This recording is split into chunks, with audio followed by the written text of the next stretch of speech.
From Anshe Sfard Beth El Emeth Congregation, it's time to take 10 minutes for Torah with Rabbi Joel Finkelstein. Welcome to our discussion of coming to terms with the truth.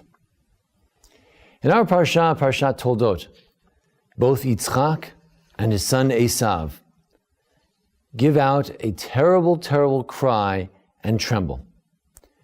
Regarding Yitzchak, it says, "Vayecharad Yitzchak charada gedola ad meod," and Yitzchak trembled, a very terrible tremble, in the extremity, ad meod. It's one of the most extreme descriptions of an emotion in the Torah. Then, after Yitzchak learns that indeed he'd been tricked, that Yaakov had stolen the blessing, he tells this to Esav, and now Esav too calls out with a great cry. Vayitzak tzaka. He called out a great calling. Gidola umara ad meod. A very great and very bitter calling, up to the extremities. Ad meod, in the extreme. The expression ad meod appears with both. It was a very extreme trembling by Yitzchak, an extreme anguish and shouting and screaming by Esav. What are we to learn from these extreme expressions of emotion in our Parsha? Surely this was a very tragic moment, tragic for Yitzchak, tragic for Esav as well. Esav thought he would get a bracha. Yitzchak thought he would transmit some sort of a blessing to his son Esav. And from now on, it would not be that way. As Esav says very tragically, "Habracha achati lecha, do you only have one blessing? Barchini gam ani avi, give me a blessing too." And when Yitzchak tells him that no, there's only one blessing, I can't give another. Fate has determined, God has determined, that indeed you will get no blessing, and he gives him a very poor blessing indeed. Regarding the meaning of this great trembling of Yitzchak, what is this great trembling? So Rashi quotes the Midrash. Ra'a Gehenom petucha mitachtav. He saw Gehenna opening up beneath him. Now that Rashi is somewhat ambiguous. Did he see Gehenna opening beneath himself? That he somehow would go down to Gehenna for God forbid, for misinterpreting who the next son was to be, the next successor of Israel? Or, as the Gur Aryeh, one of the commentaries on Rashi says, no, when Esav came in, he saw that Gehenna was open beneath him, that Esav was the one who lights the fires of Gehenna itself. Esav carries with him the stench of Gehenna. Either way, Yitzchak had this revelation. Instead of seeing his son of one who's reach b'ni, the smell of the field, the beautiful fields of Israel, where he had this auspicious hunt, where he bring food in honor of his father. Instead, he now sees that Esav is the source of Gehenna.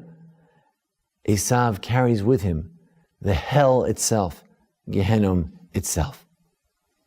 And what is the meaning of the great calling out, the great crying out of Esav? What is it all about?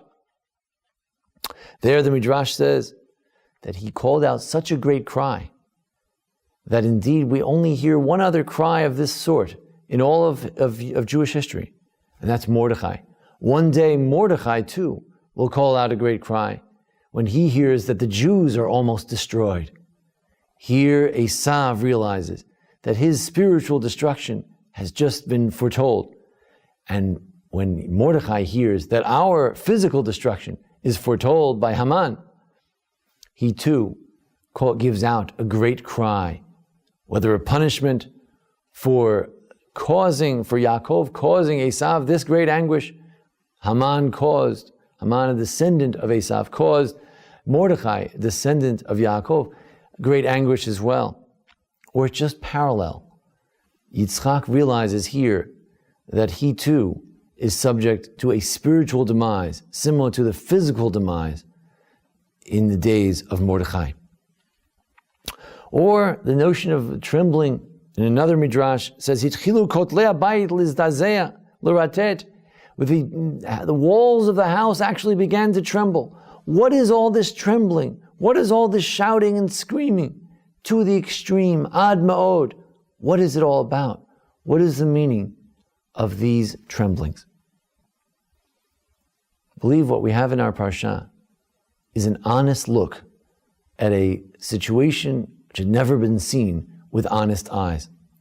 We know that Yitzchak, he began to dim his eyes because as he began to realize that the world he had imagined, a world in which Esav was the proper heir to him, a world in which Esav was his favorite son, this idea began to be challenged by reality.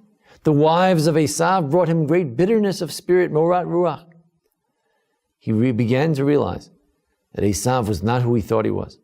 And even when he saw Yaakov come in, and his hands were the hands of Esav, but Hakol Kol Yaakov, the voice was still the voice of Yaakov. And at some level he realized he was just fooling himself. That indeed Yaakov was the one who speaks with God's words on his lips. Yaakov was the one who deserved the blessing. Yitzchak continued to fool himself until that one moment of revelation. And at that moment, all of the veils, all of the cataracts over his eyes were removed. And he saw things simply and clearly. And it's expressed most vividly by the Midrash quoted by Rashi. He saw that indeed Gehenom petucha lefanav. That when it comes to Esav, there was no smooth coating of it or a whitewashing of it. It's very simple. Esav is the one who lights the very fires of Gehenom. Esav is the very epitome of Gehenom and what it's all about. And Esav as well, thinking that somehow he could salvage some sort of spiritual legacy connected to Yitzchak, that he had somehow pulled the wool over his eyes and fooled him. He realizes, Vayitzak tzaka gedola umara. He cried that type of crying that's a gut-wrenching cry to the extreme, because he realized ultimately that it had all been a failure and the sham. This notion that sometimes we fool ourselves and then one day our eyes are opened up and the truth is revealed. It's found in a different story, the story of Yosef, where Yosef says 3 words, Ani Yosef achichem, I am your brother Yosef. And every time that one of the rabbis in the Talmud, Rabbi Eliezer, would reach this verse and say, I am Joseph, your brother, Havabachi, he would begin to cry. Because there is a time, and there comes a time in life, when we realize that a lot of the things that we try to pass over on ourselves, to fool ourselves, can't fool ourselves anymore. And indeed, the Pitrei Gehenom, the gates of Gehenim are open up. And we begin to realize the folly of some of the paths that we've taken. At that point, Vayitzak tzaka gedola umara, we yell a great cry. But there's a difference between Yitzchak, who at that point comes and says, Baruch yeh, gam Baruch yeh. He realizes that's the way it is, and he sees the new reality. And Esav, who instead of seeing the true new reality and coming to terms with it and repenting, instead, he decides that he's going to kill his brother. Our job is indeed not to be blinded like Yitzchak unfortunately was for a brief time. Our job is to see the reality and the truth and the way things really are and the consequences of our actions at all times. And with that, hopefully, we will indeed receive the bracha from Yitzchak. Thank you for joining us for our discussion here today. Please join us again next week as well. I want to thank Jason Lefkowitz for making today's presentation possible. And join us again at the Anshe Sfar Beth El congregation here in Memphis, Tennessee. And feel free to email me at rabbijmf@gmail.com. Thank you. This has been 10 Minutes for Torah with Rabbi Joel Finkelstein.